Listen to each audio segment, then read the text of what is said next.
Olá, tudo bem com vocês? Eu sou o professor Fernando Mazzali, sou professor da Faculdade Qualitas e eu leciono o módulo de Neurologia Felina na pós-graduação de Clínica Médica e Cirúrgica de Felinos.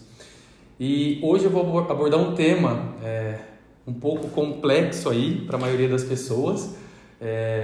Como tema da nossa aula, eu coloquei a síndrome prosencefálica em gatos.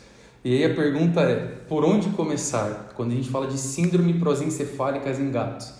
Acredito que alguns de vocês nunca nem ouviu falar desse termo, né, prosencefálico. É um termo que até assusta quando a gente coloca, né? Então, síndrome prosencefálicas em gatos. O que é isso, né? Por onde que a gente começa? Então, um breve currículo. Eu sou médico veterinário exclusivo de medicina felina. Tenho pós-graduação em clínica médica de pequenos animais. Também tenho pós-graduação em Clínica Médica e Cirúrgica de Felinos, ambos aqui pela Faculdade Qualitas. E como eu disse para vocês anteriormente, hoje eu leciono esse módulo de Neurologia Felina para pós de Clínica Médica e Cirúrgica de Felinos. Então, vamos lá. Por onde que a gente começa, né? Pensar nessa síndrome prosencefálica em gatos. O primeiro passo, a gente precisa entender o sistema nervoso.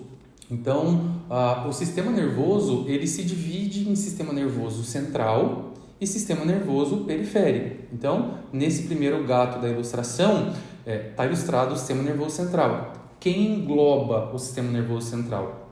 O encéfalo e a medula espinhal. Um cuidado que a gente sempre tem que ter, que de uma forma até que errônea, muita gente aborda o sistema nervoso central apenas como encéfalo. A medula espinhal, ela também faz parte do sistema nervoso central.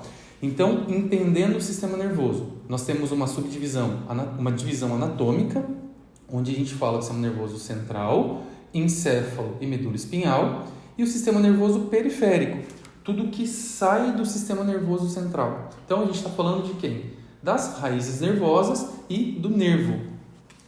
Em resumo, sistema nervoso central são estruturas protegidas por osso, seja o encéfalo na calota craniana, seja a medula espinhal dentro das vértebras. Então, passo 1, eu preciso entender o sistema nervoso central, sistema nervoso periférico, sistema nervoso central, encéfalo e medula espinhal, sistema nervoso periférico, os nervos que saem do sistema nervoso central. Nós ainda temos uma subdivisão. O sistema nervoso central, nós temos o encéfalo e a medula espinhal. O encéfalo, por sua vez, ele se subdivide em 3 estruturas: o cérebro, o cerebelo e o tronco encefálico. O cérebro, por sua vez, se subdivide em outras 2 estruturas: o telencéfalo e o diencéfalo. O cerebelo não tem subdivisão. O tronco encefálico ainda se subdivide em mesencéfalo, ponte e bulbo. Qual que é a importância clínica disso? Quando a gente fala de síndrome prosencefálica, nós estamos falando de uma estrutura específica, que é o cérebro, que tem como subdivisão telencéfalo e diencéfalo. Então, se nós olharmos uma peça anatômica, essa peça anatômica é o encéfalo de um gato, nós temos o telencéfalo, é essa estrutura aqui, então telencéfalo é essa estrutura aqui, o diencéfalo é essa estrutura aqui. Então, juntos, telencéfalo com diencéfalo compõem o cérebro. Essa estrutura redondinha é o cerebelo e essa estrutura é o tronco encefálico, onde nós temos o mesencéfalo, essa primeira parte do tronco, a ponte, essa estrutura mais curvadinha aqui, e o bulbo, ou antiga medula oblonga. Quando a gente olha essa peça, né, quando a gente olha o encéfalo numa ressonância, essa é uma ressonância de alto campo, essa é a imagem que a gente vê.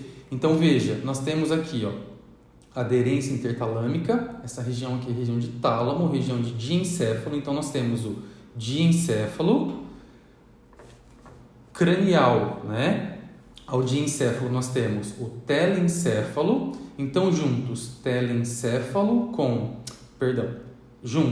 diencéfalo com telencéfalo, nós temos o cérebro, cerebelo, essa estrutura redondinha, e tronco encefálico, mesencéfalo, ponte e bulbo.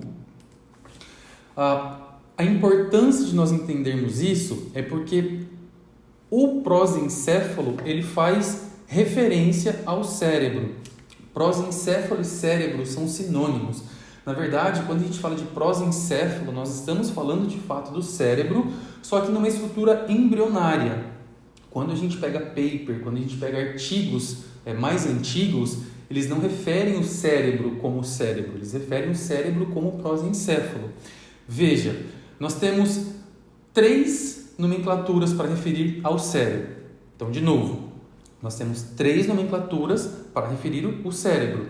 Uma delas, cérebro, que engloba diencéfalo e telencéfalo. A segunda, prosencéfalo, que é referência aos mesmos diencéfalo e telencéfalo, sinônimo a cérebro.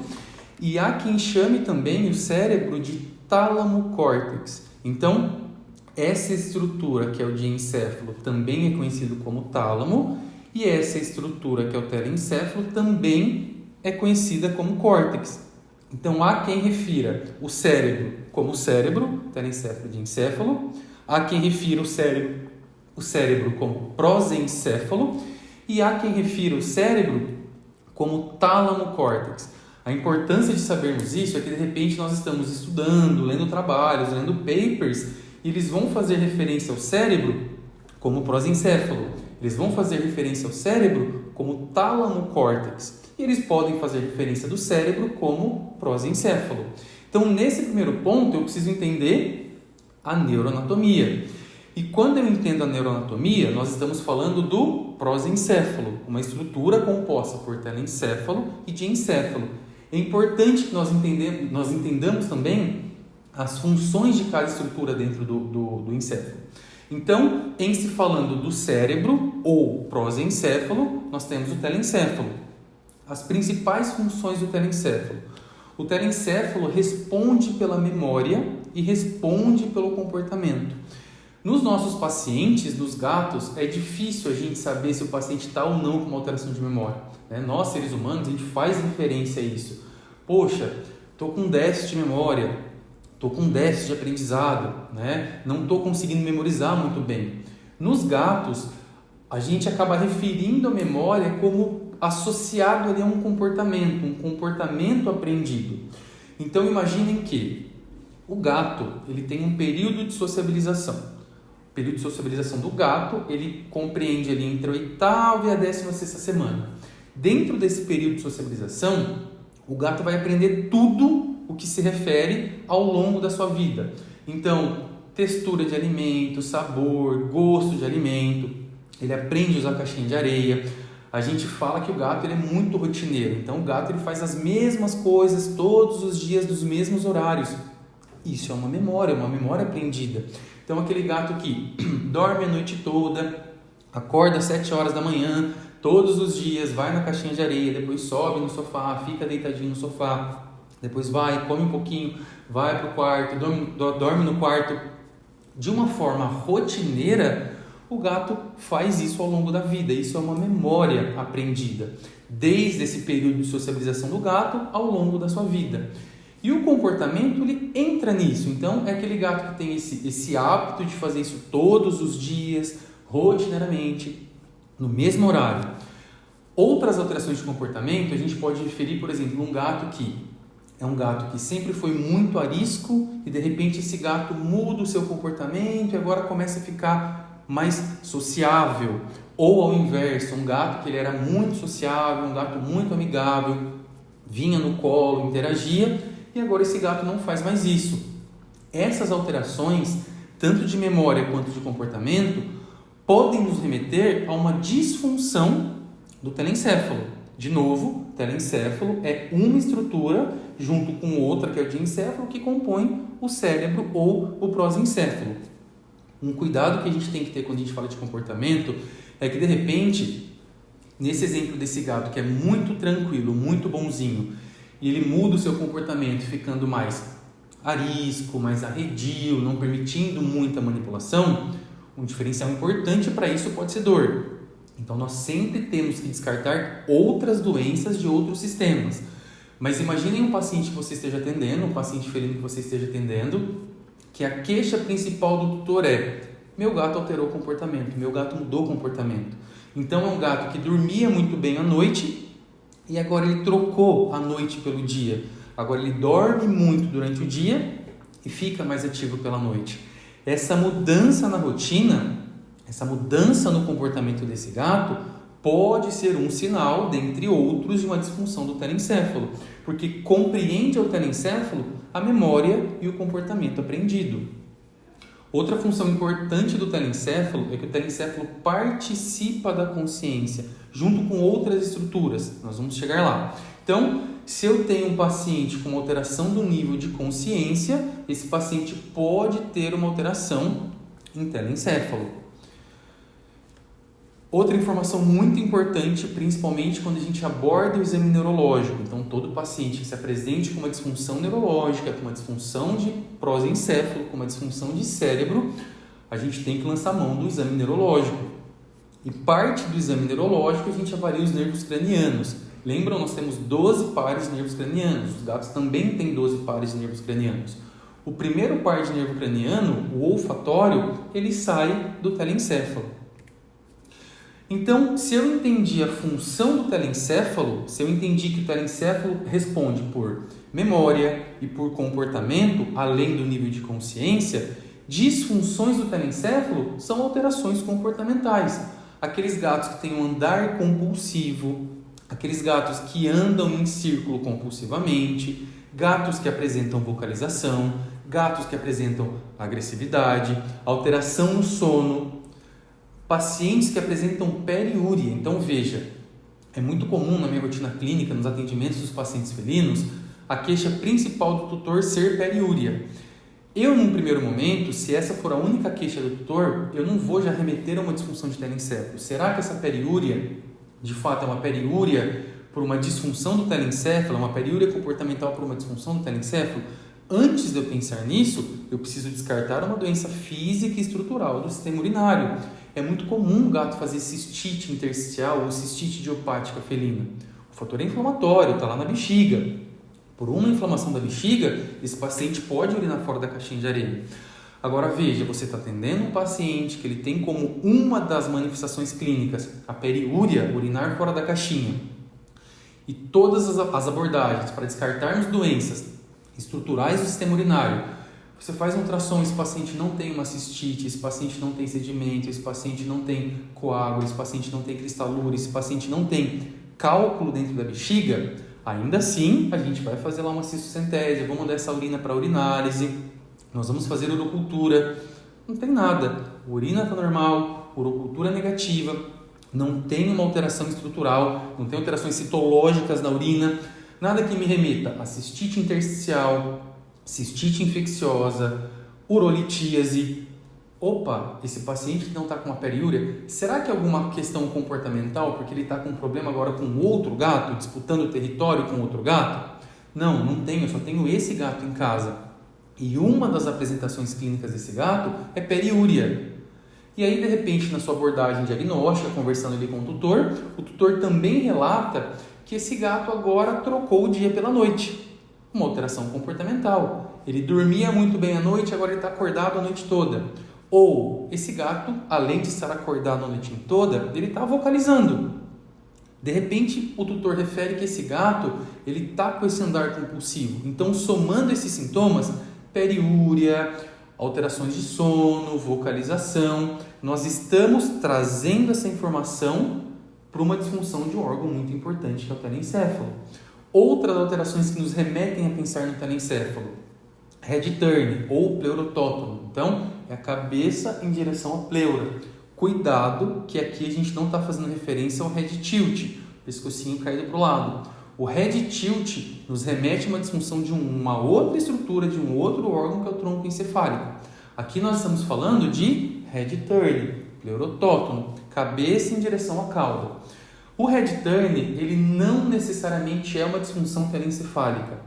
A maioria dos pacientes que apresentam head turn, a gente tem que pensar em telencéfalo, mas já tem trabalhos recentes referindo a alterações, por exemplo, em tronco encefálico como head turn. Mas, em geral, pacientes apresentando head turn, nós temos uma disfunção telencefálica. Uma outra alteração de comportamento muito importante, o head pressing ou compressão cefálica. Aquele gato que está com esse andar compulsivo, anda e ele encosta a cabecinha na parede. A alteração comportamental é tamanha desse paciente, a alteração de memória é tamanha desse paciente, que ele se esquece que se ele der um passinho para trás e virar para o lado, ele continua andando. Então, o head pressing também é uma disfunção telencefálica. E o ápice de distúrbio comportamental de um paciente é a convulsão. Então, a convulsão, ela é uma disfunção telencefálica. Então, uma dica muito importante para vocês. Eu estou atendendo um paciente que, dentre outras manifestações, uma delas é a convulsão. Eu tenho que pensar em alguma disfunção telencefálica. É óbvio que nem toda convulsão, a origem é propriamente o telencéfalo. Então, nós podemos ter, por exemplo, crises reativas. Então, quando a gente fala de crise, a gente está fazendo sinônimo à convulsão. Crise convulsiva, crise epilética. Eu vou abordar nessa aula o tema convulsão. Mas, se de repente sair crise, a gente está fazendo sinônimo. Então, crise reativa. Por exemplo, um paciente que tem uma hipoglicemia, um gato diagnosticado, com insulinoma, faz picos de hipoglicemia e por isso ele convulsiona. A sua lesão não é estrutural no telencéfalo, mas essa hipoglicemia está gerando uma disfunção do telencéfalo e por isso o paciente está convulsionando.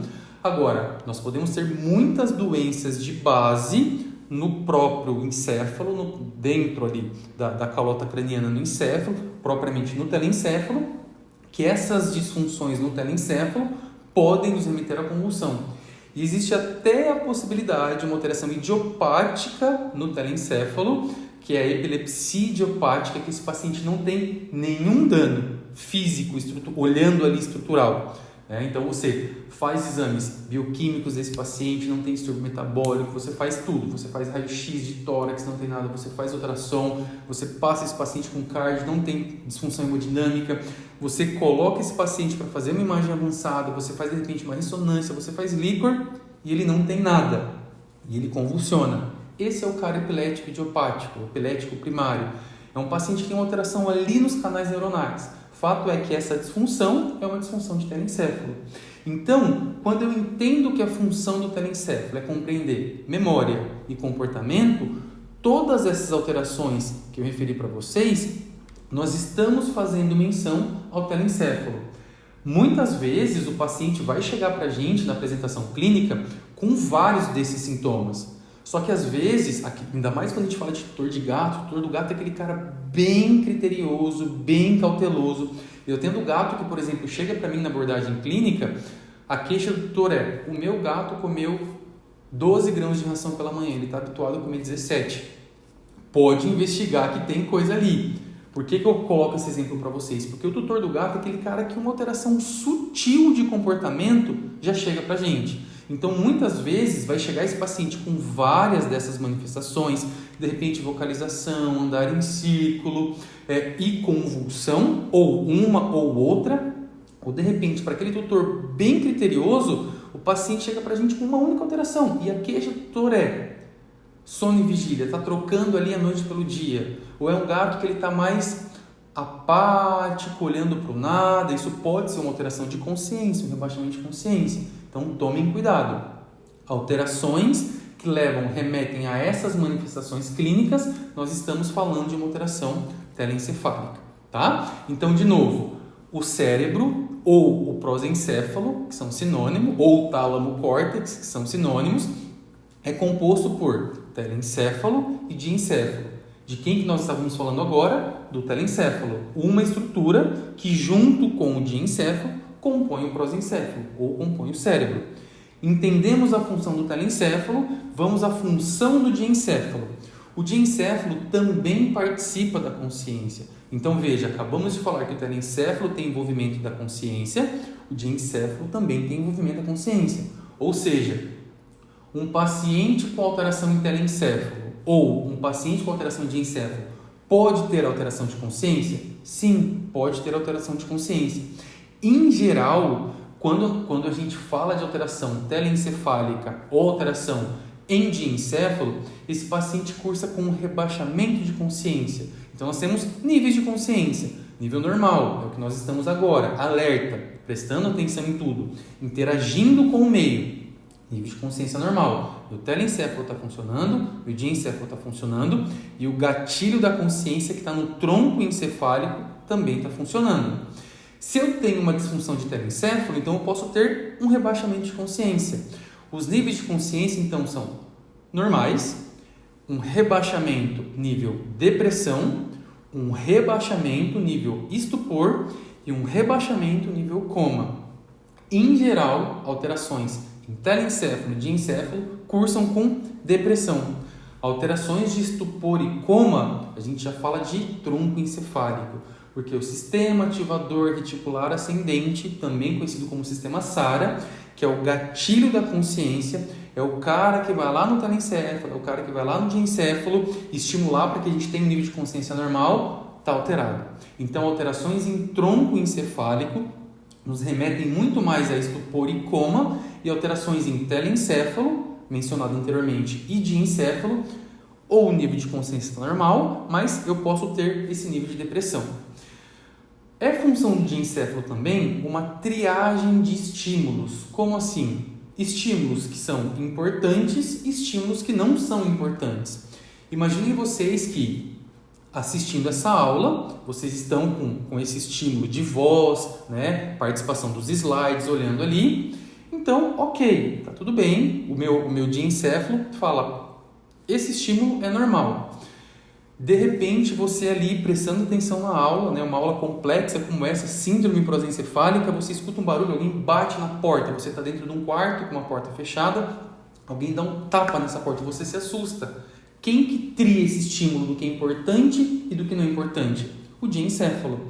Então, um paciente com uma alteração de encéfalo, qualquer alteração possível, ainda não falamos de doença, qualquer alteração possível que remete a uma disfunção do telencéfalo, o paciente pode perder essa triagem de estímulo. Então, ele pode começar a ter medo de coisas que ele não tinha antes, ou ele pode perder o medo de coisas que são perigosas, por exemplo. Então, o diencéfalo é um triador de estímulo. Outras funções importantes do diencéfalo, no diencéfalo nós temos o núcleo, o centro controlador, por exemplo, da temperatura corpórea. No diencéfalo nós temos o centro controlador do apetite. No diencéfalo nós temos o centro controlador do ritmo cardíaco. E também no diencéfalo a gente tem, né, todas as partes endócrinas ali. É ali que está o hipotálamo. Né? Então, no diencéfalo nós temos o tálamo, que é a parte central. Vamos voltar aqui. No diencéfalo nós temos... Então, diencéfalo nós temos o tálamo, o epitálamo e o hipotálamo. Aqui no hipotálamo nós temos todo o controle, né, das atividades endócrinas, por exemplo. Então, hipotálamo, hipófise adrenal, hipotálamo, hipófise tireoide. Então, pacientes com alterações endócrinas, se eu tenho uma disfunção puramente ali no hipotálamo, uma alteração central, podem cursar também com alterações endócrinas. Então, quem nunca atendeu um paciente que veio, por exemplo, para a gente envenenado, e aí esse paciente ele fica oscilando a temperatura corpórea, esse paciente se apresenta para a gente com 41 de temperatura, a gente desesperado vai fazer todo aquele manejo para controlar a temperatura desse paciente, de repente de 41 vai para 34, e a gente corre, faz todo o manejo para tentar aquecer esse paciente, esquentar esse paciente, aumentar a temperatura 39,7, daqui a pouco ela cai para 36 e fica oscilando a temperatura. Essa intoxicação, ela afetou esse centro controlador da temperatura, que é o diencéfalo. Quando a gente entra com os orexígenos, aonde que esse cara age? No centro controlador do apetite, no diencéfalo. Então, pacientes com alterações em diencéfalo, nós podemos ter alterações de estímulos, um paciente que pode perder o medo do que é perigoso, ou ao contrário, pode ficar com medo de tudo. Posso ter pacientes que oscilam a temperatura, pacientes que fazem hiporexia ou anorexia, ou aquele apetite que ele come muito, né? Então, aqueles pacientes que cursam com polifagia, pacientes que, a despeito de um exame cardiológico completo, não tem alteração, mas ele fica oscilando entre taquicardia, entre bradicardia, uma bradicardia não responsiva, tá? Então, essas são as funções do diencéfalo. Então, num primeiro momento, para a gente entender, né, síndrome prosencefálica, por onde começar? Entendendo a anatomia, entendendo quem são os órgãos que compõem o prosencéfalo, telencéfalo e diencéfalo, e quais as funções desses órgãos. Porque se eu sei a função do órgão, eu sei a disfunção. E a disfunção é a manifestação clínica. Eu sei que a função do telencéfalo, memória e comportamento, alterações de memória e comportamento remetem à disfunção do telencéfalo. Eu sei que a função do diencéfalo, triagem de estímulo, alterações de controle de temperatura corpórea, disfunções a isso podem nos remeter a alterações em diencéfalo. E uma outra informação importante é que do diencéfalo sai o segundo par de nervo craniano, o nervo óptico. Agora que a gente entendeu a anatomia do encéfalo, já aprendemos as funções de cada componente, né, do meu cérebro ou do meu prosencéfalo, telencéfalo e diencéfalo, eu preciso ver se a lesão de fato é no meu telencéfalo, é no meu diencéfalo, é no meu cérebro. Então, de novo, será que a lesão ela só é no meu diencéfalo? Será que a lesão ela só é no meu telencéfalo? Ou seja, será que essa lesão ela é cerebral? Será que essa lesão ela é prosencefálica puramente? Ou será que essa lesão também tem um componente, por exemplo, cerebelar? Porque eu tenho doenças que podem afetar só o meu cérebro. Eu tenho doenças que podem afetar só o meu telencéfalo ou só o meu diencéfalo. Mas eu tenho doenças que podem ser multifocais. Como assim? Alterar o cérebro, então eu vou ter pacientes com manifestações cerebrais, tais como andar compulsivo, convulsão, alteração de sono e vigília, ou alterações de temperatura, alteração de frequência cardíaca, alteração na saciedade, alterações na triagem de estímulo ou alterações de consciência. Veja, tudo isso nós referimos a alterações cerebrais. Mas e se esse paciente tem um componente cerebelar, por exemplo? Não falamos do cerebelo, não cabe aqui na aula de prosencéfalo. Mas uma função, a principal função do cerebelo é controlar e coordenar a amplitude de movimentos. Então, pacientes com alterações cerebelares cursam com hipermetria. Imagine que eu tenho um paciente com todas as alterações que a gente referiu anteriormente, cerebrais, e ele também tem hipermetria. Opa, essa lesão não é puramente cerebral. Eu tenho um componente também cerebelar, ou seja, é uma doença multifocal. E a importância disso é porque eu vou abordar diagnósticos diferenciais quando o problema só é cerebral e eu vou abordar diagnósticos diferenciais quando a lesão é multifocal, ou seja, comprometeu o meu cérebro e comprometeu o meu cerebelo. Então eu preciso localizar a lesão. Primeiro, essa lesão ela é central ou ela é periférica? Antes disso, de fato, é uma alteração neurológica? Sim, é uma alteração neurológica.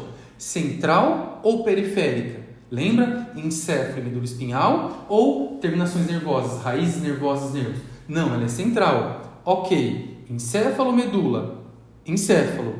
Então, será que só está pegando de fato o cérebro, meu telencéfalo ou o meu diencéfalo, ou o meu telencéfalo e diencéfalo, ou está pegando também outra estrutura? Ah, está pegando o tronco encefálico, está pegando o cerebelo. Lesões multifocais. E para a gente diferenciar se a lesão está só numa estrutura ou se ela está em outras estruturas, como cérebro, cerebelo e tronco, ou cérebro e tronco, ou cérebro e cerebelo, a gente lança a mão do nosso exame neurológico.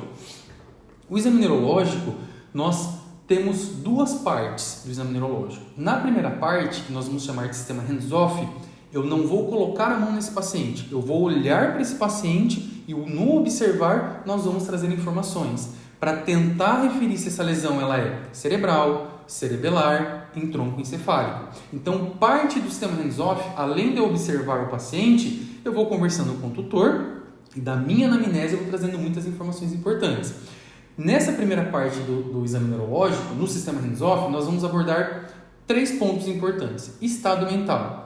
Falei anteriormente para vocês que quando a gente fala de consciência, eu tenho envolvimento de 3 estruturas do meu encéfalo: diencéfalo, telencéfalo, diencéfalo e tronco encefálico. Pacientes com rebaixamento da consciência a nível depressão, eu vou pensar em manifestações em telencéfalo ou diencéfalo. De repente, esse paciente se apresenta para você numa emergência já em estupor ou coma. A gente vai pensar numa lesão em tronco encefálico. Então, quando eu falo de estado mental, eu tenho que avaliar o nível de consciência e o comportamento desse paciente. Então, estado mental faz referência ao nível de consciência e ao comportamento. Estou olhando para o paciente, O que a gente espera de um gato durante o atendimento clínico?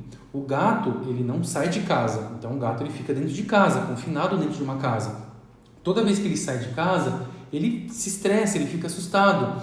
Então, eu posso ter um paciente que chega para mim durante o atendimento, eu abro a caixinha de transporte, eu estou observando esse paciente, ele está paradinho, mas ele está super alerta. O olhinho virando para o lado, o olhinho virando para o outro, prestando atenção, faz um barulho e vira a cabecinha, assustado, mas ele está com nível de consciência alerta. Tem aquele gato mais explorador, que é o cara que sai, vai interagir, vai andar com o meio.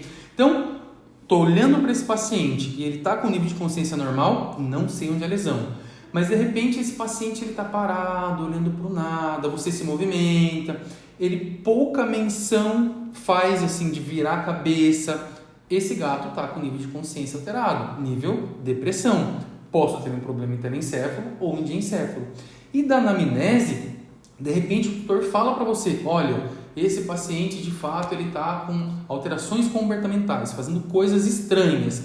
Que tipo de coisas estranhas? Andando compulsivamente. Eu percebo que ele anda em círculos. Sei lá, de repente a queixa, além de você olhar a depressão, o tutor fala, ele teve uma manifestação clínica em casa que parece uma convulsão. Lesões cerebrais, lesões interencéfalo. Então, no estado mental, eu vou avaliar nível de consciência. Quando eu falo de prosencéfalo, de cérebro, a gente está falando de depressão e essa alteração de comportamento que vem da anamnese. O segundo ponto do sistema hands-off, a gente vai olhar alterações posturais. Então, dentre as alterações posturais que um paciente pode apresentar para a gente, o que me pode remeter a uma disfunção telencefálica, cerebral propriamente, é o head turn ou pleurotótono, a cabeça em direção à pleura. Por fim, observando esse paciente, a gente coloca ele para andar e o tipo de locomoção desse paciente, o tipo de o andar desse paciente pode me fazer menção de onde está a lesão. Então, nós temos 3 tipos de ataxia. Ataxia faz sinônimo em coordenação. Eu tenho uma ataxia do tipo cerebelar, já dei uma pincelada para vocês, quando a gente fala de cerebelo, o paciente apresenta hipermetria, o cerebelo controla e coordena a amplitude dos movimentos. Então, um paciente com uma hipermetria, ataxia cerebelar, faz menção ao cerebelo. Ataxia do tipo vestibular, um paciente que tem uma incoordenação com o head tilt, a cabecinha caída para o lado. Me remete a uma alteração em tronco encefálico. Agora, a gente tem um tipo de ataxia que é uma ataxia proprioceptiva. É aquele paciente que anda rebolando, Então ele anda, imagina uma linha reta, ele não consegue andar nessa linha reta, ele cai para um lado, cai para o outro. Muitas vezes ele pode arrastar uma das patinhas, então ele está andando, a gente percebe que ele está arrastando.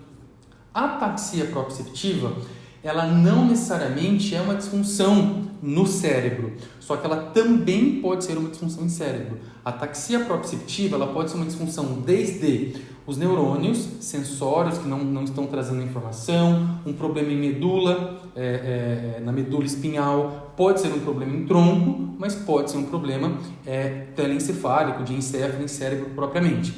A ataxia proprioceptiva não me fala aonde que é a lesão precisamente, ela me fala que de fato é um problema neurológico. Mas veja, se eu tenho um paciente que está com alterações de comportamento, seja memória aprendida, seja convulsão, eu estou com um paciente que de repente tem uma alteração ali em temperatura, tem uma alteração na questão da saciedade de alimento, e esse paciente tem uma ataxia proprioceptiva puramente, essas manifestações, essa lesão ela está falando para a gente, estou em cérebro, investiga o cérebro desse paciente, investiga o prosencéfalo desse paciente. Agora, a segunda parte do exame neurológico, nós vamos abordar outros 3 pontos. A gente vai chamar de hands-on. Agora eu vou colocar a mão nesse paciente. Então, através do meu exame, eu vou avaliar reações posturais, reflexos espinhais e nervos cranianos. Quando eu falo de reação postural, nós estamos falando de testes proprioceptivos. Reações posturais e propriocepção é sinônimo. O que é propriocepção? Aquele teste, quando eu viro a patinha do paciente, ele vai desvirar. Isso é a propriocepção. A propriocepção, entendo que nas patinhas, do gato, na gente, em outras espécies, existem neurônios sensórios, dendritos de neurônios sensórios, que entendem que essa posição está errada. Então, automaticamente, quando você posiciona de uma forma errada a patinha do paciente, automaticamente ele vai repor a patinha. Então, virei a patinha do paciente, os dendritos desse neurônio sensório trazem essa informação até a medula. Da medula, ela ascende, passa pela minha cervical, passa pelo meu tronco e chega numa estrutura específica no meu telencéfalo, lobo parietal. Ele interpreta, essa patinha está posicionada de uma forma errada.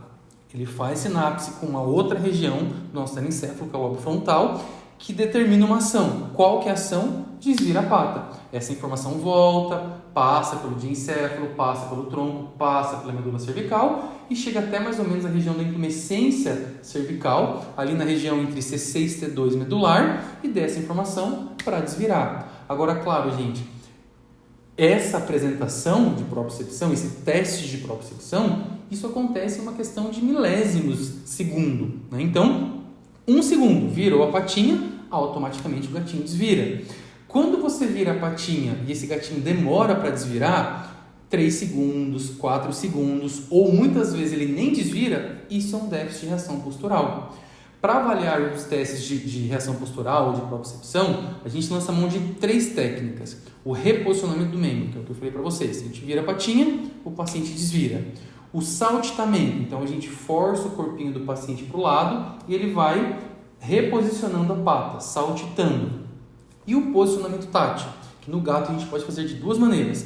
Tampo o olhinho do gato e eu vou encostar a patinha do gato, com o olhinho tampado. Importante que o posicionamento é tátil, né, e não visual, porque se ele vê, ele corrige porque ele está vendo. Então, tampa o olhinho do gato, vira, encosta a patinha sobre a mesa de leve, ele vai desvirar a patinha, normal.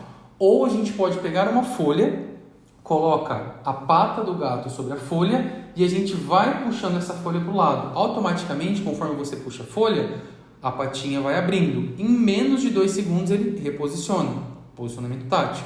Então imagina que você está puxando a folha e a patinha do gato está abrindo. Ou você tampa o olhinho, encosta a patinha sobre a mesa e ele não desvira a pata. Ou você faz o reposicionamento do membro. Você vira a patinha, vai soltando todo o peso do corpo e o paciente não desvira. Ou demora para desvirar. Ou no saltitamento, você joga o corpinho do gato para o lado e a patinha fica.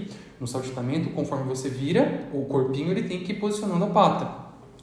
Todas essas alterações, muitas vezes eu percebo nos 3 métodos de alterações, às vezes em um ou outro eu consigo ver. Porque o gato ele é mestre em esconder. E às vezes a adrenalina que o gato está ali a gente não consegue diferenciar. Mas que seja uma alteração nesses 3 testes de propriocepção, esse paciente tem um déficit proprioceptivo. Importante que, assim como na ataxia proprioceptiva, nos déficits de reações posturais, não necessariamente o problema está lá no cérebro, está lá no telencéfalo. Pode ser um problema na periferia, pode ser um problema na medula espinhal, pode ser um problema no tronco, mas pode ser um problema no telencéfalo, principalmente nessa região, no lobo parietal, que é o cara que interpreta, ou que reconhece essa pata errada, né, de uma maneira errada. Agora, o que é importante? Quando a gente faz os testes de reação postural, a gente testa sempre os membros torácicos e sempre os membros pélvicos. Quando você testa a propriocepção do membro torácico, por exemplo, direito, nós estamos avaliando o telencéfalo esquerdo. Então, nós temos os 2 hemisférios, direito e esquerdo. Os testes do membro torácico direito, os testes do membro pélvico esquerdo, essa informação ascende pela medula, passa pelo tronco e quando chega no telencéfalo, ele decussa, ele troca de lado. Então, pacientes que cursam com déficit de reação postural contralateral, né? Então, do lado direito, membro torácico direito e membro pélvico esquerdo, está me remetendo a uma disfunção do telencéfalo esquerdo, contralateral. E o inverso é verdadeiro. Se a gente tem um paciente apresentando déficit de reação postural nas 4 patas, pode estar pegando os 2 hemisférios. Agora, se ele apresenta só um déficit no membro torácico direito e membro pélvico direito, a lesão ela é focal em hemisfério esquerdo.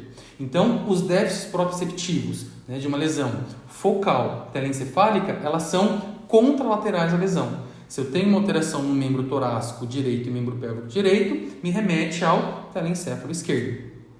Reflexos espinhais, alterações prosencefálicas não cursam com alteração de reflexos espinhais. Então, reflexos espinhais a gente avalia o tônus do paciente, né? E os reflexos patelar, de retirada. Nós estamos avaliando, na verdade, uma lesão medular, na região de intumescência, cérvico-torácica, C6, C2 medular, ou lombosacra, L4, S1 medular.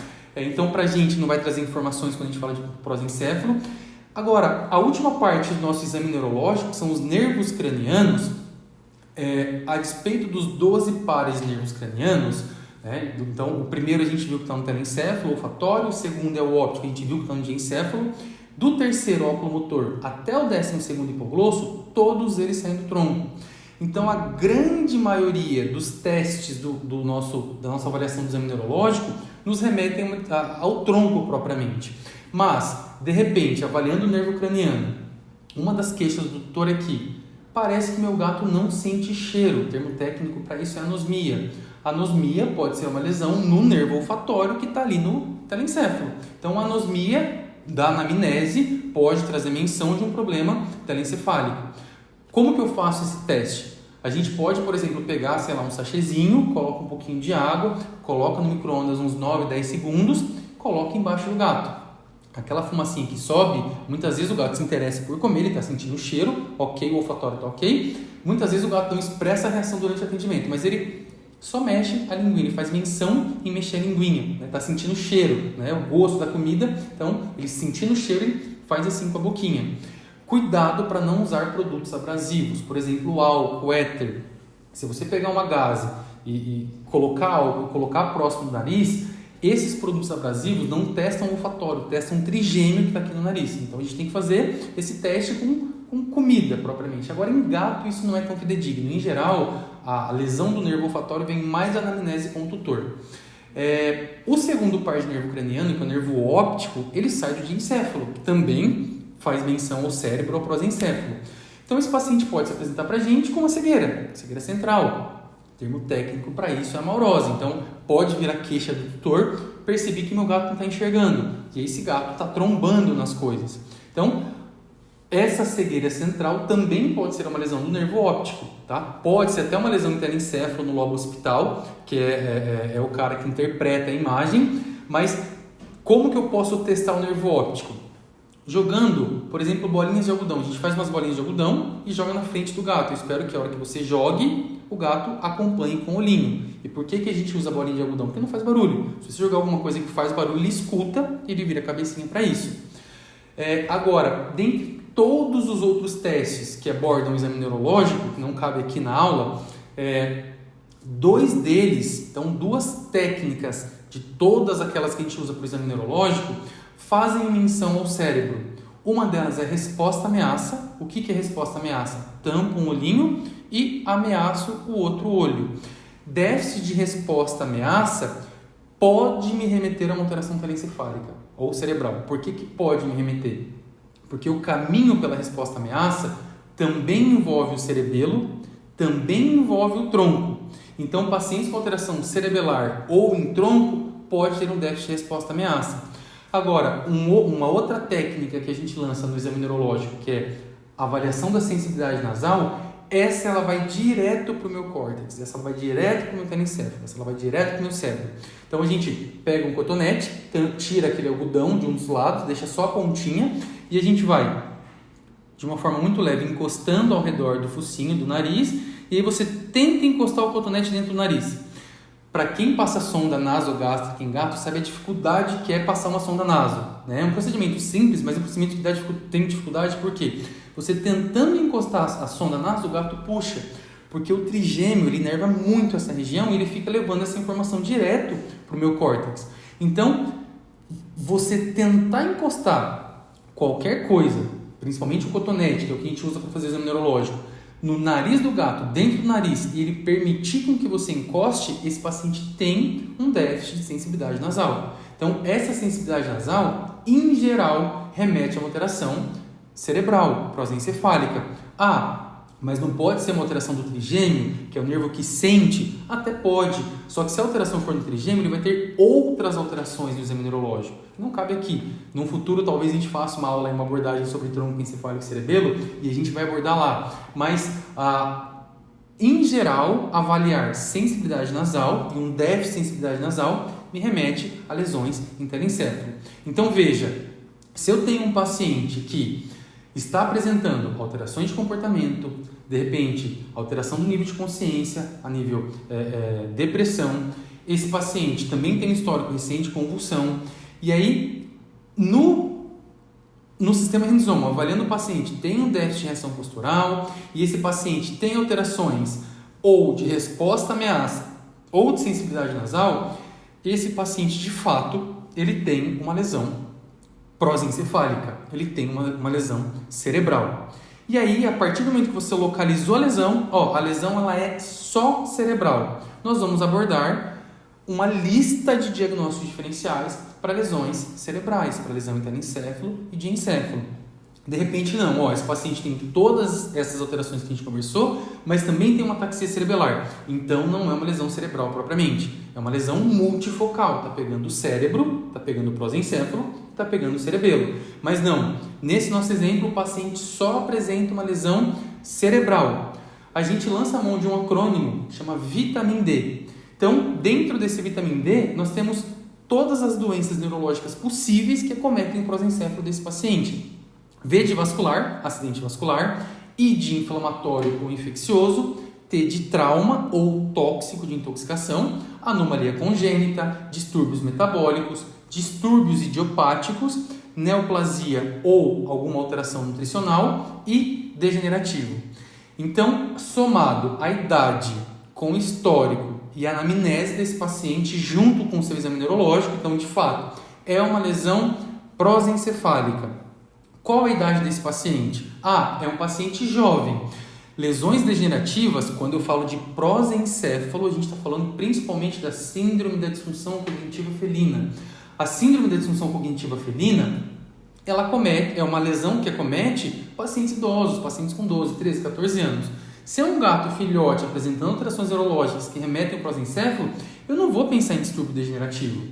Neoplasia, pensar em neoplasia no animal filhote, um paciente com alterações prosencefálicas, eu pensar num tumor, cuidado, a gente está falando de gato. Gatos, a gente vive num país que infelizmente a prevalência de FeLV é muito alta, então a gente sabe que um paciente FeLV positivo, ele tem 62 vezes mais chance de desenvolver câncer do que um gato não FeLV. Então, de repente, esse paciente com 8 meses, infelizmente tem FeLV, cursa com linfoma, e esse linfoma pode agora trazer alterações para esse paciente. Mas não, o paciente é testado, PCR, ele não é FeLV nem progressor, nem regressor. Eu não vou pensar num tumor nesse gato, né? Distúrbio metabólico, num paciente de 10 meses, um acidente vascular, até posso ter, de repente, sei lá, um curso de hipotensão, um acidente vascular, por vasoplegia nesse paciente, um acidente vascular isquêmico, mas pouco provável. Então, num filhote, a gente vai pensar muito mais em, por exemplo, doenças infecciosas. Se esse paciente tem acesso à rua, eu vou pensar em trauma. Se esse paciente tem acesso à rua, eu vou pensar em intoxicação. Posso pensar em anomalia congênita no filhote? Posso. Mas, em geral, a anomalia congênita, ela não é progressiva, ela é estática. E para isso, a gente chega nessa parte, então abordando, o histórico, a anamnese. E esse gráfico, a gente soma para tentar abordar o nosso Vitamin D, a nossa lista de diagnósticos diferenciais. Então, vamos lá. Nesse exemplo, que é um paciente que é filhote, tá, com alterações prosencefálicas, nós já descartamos muita coisa aqui, doenças degenerativas, não sendo FeLV positivo neoplasia, metabólico no filhote, a menos que de fato ele nasceu com uma anomalia congênita, por exemplo, um shunt, mas isso seria muito raro.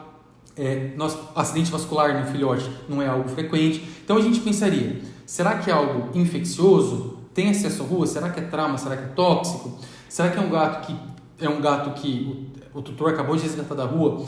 Tem de fato um déficit nutricional? Em geral, o déficit nutricional a gente fala de deficiência de vitamina B1, deficiência de tiamina, que mais remete à alteração em tronco, mas eu posso ter uma outra apresentação prosencefálica, telencefálica.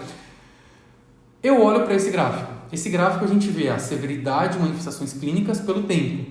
Então veja, se eu tenho um paciente que se apresenta de uma forma hiperaguda, ou seja, o tutor saiu para trabalhar, ele chegou, o gato estava péssimo. Nesse gráfico de manifestações clínicas, pacientes com alterações neurológicas que cursam com algo muito agudo, nós vamos pensar sempre em trauma, ou tóxico ou acidente vascular. Então veja, num filhote que tem acesso à rua, ele pode ter trauma, ele pode se intoxicar, o acidente vascular seria menos provável. Me sobrou trauma ou tóxico, tá? Mas um filhote pode ser anomalia congênita? Olha o nosso gráfico, como que um paciente com anomalia congênita, ele é estável. Em geral, não cursa com progressão. Pode ter uma doença ou outra em filhote, em prosencéfalo, a doença congênita mais representada aqui é a hidrocefalia congênita. Em algum momento o paciente pode ter manifestações agudas da hidrocefalia, né? A depender do tanto que essas câmaras do ventrículo laterais vão aumentando. De repente pode descer para o terceiro ventrículo de encéfalo, no quarto ventrículo o paciente ter manifestações, mas em geral ela é estática. Então, nesse exemplo, um filhote que tem acesso à rua e que foi hiperagudo, trauma ou tóxico. Agora, vamos pensar no idoso, no paciente idoso. É um gato que tem lá seus 12 anos. Não foi agudo. Veja, um paciente com 12 anos pode cursar com hipertensão, e por hipertensão é um dos mecanismos que pode induzir um acidente vascular, dentre outros, tá? Mas a hipertensão pode cursar com acidente vascular. Só que o acidente vascular, ele é hiperagudo.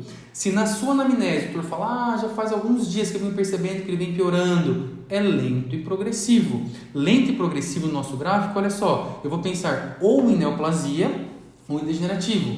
Num paciente idoso, de repente o doutor fala, faz 7 dias que ele não está legal, há 6 dias ele parou de comer, ele não comeu, aí com 5 ele comeu, com 4 não comeu de novo, cursa com um vômito ou outro. Num paciente de 10, 11, 12 anos, eu posso pensar em algo metabólico. Olha a curva do metabólico, melhora, piora, melhora, piora, né? Então, gente, em geral, o primeiro passo é, eu vou entender a neuroanatomia e eu vou localizar a lesão. A lesão, puramente, ela é em telencéfalo, ela é em diencéfalo, então a lesão puramente ela é cerebral.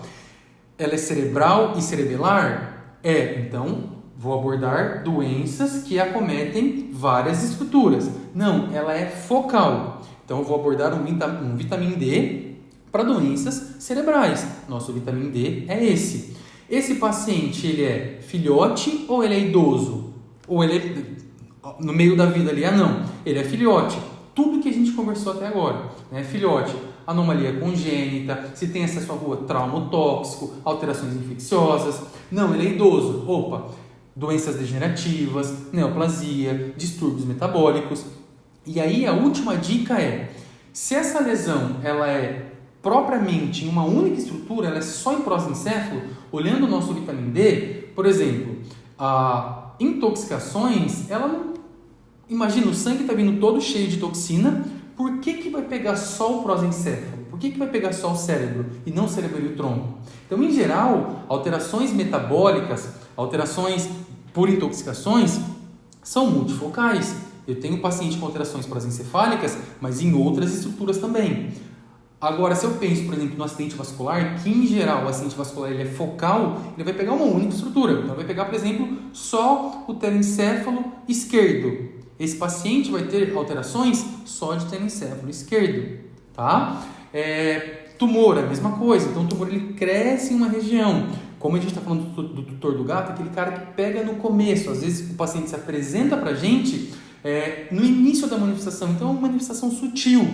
Agora, esse paciente pode chegar mais tardio. Esse paciente pode chegar depois de, um mês, o tumor cresceu. No início, ele era só no telencéfalo, só tinha manifestações cerebrais, mas agora o paciente tem alterações cerebelar em tronco, porque essa massa cresceu dentro do telencéfalo, está aumentando a pressão intracraniana, comprimindo o cerebelo, comprimindo o tronco, e agora, nesse momento, o paciente tem alterações multifocais. Mas, em geral, alterações que cometem uma única estrutura, que no caso da nossa aula prosencéfalo, a gente vai pensar ou em acidente vascular, a gente vai pensar ou em anomalia congênita, dependendo da idade, a gente vai pensar em distúrbio idiopático propriamente, aqui quando eu falo de prosencéfalo, mais representado é a epilepsia idiopática propriamente, né? Ou neoplasia.